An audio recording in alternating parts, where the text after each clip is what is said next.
खासदार निलेश लंके यांनी इंग्रजीमध्ये शपथ घेतली। सुजय विखेंचं आव्हान स्वीकारत इंग्रजीमध्ये त्यांनी शपथ घेतली।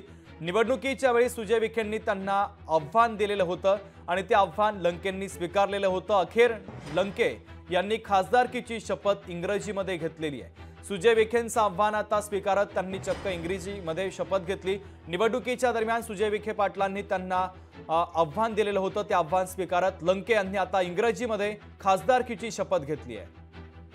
Nilesh Nyandev Lanke, having been elected a member of the House of the People, do swear in the name of God that I will bear true faith and allegiance to the Constitution of India, as by law established, that I will uphold the sovereignty and integrity of India, and that I will faithfully discharge the duty upon which I am about to enter.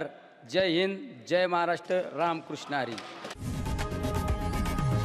लोकशाही मराठी ऐका, पहा, जागरूक रहा।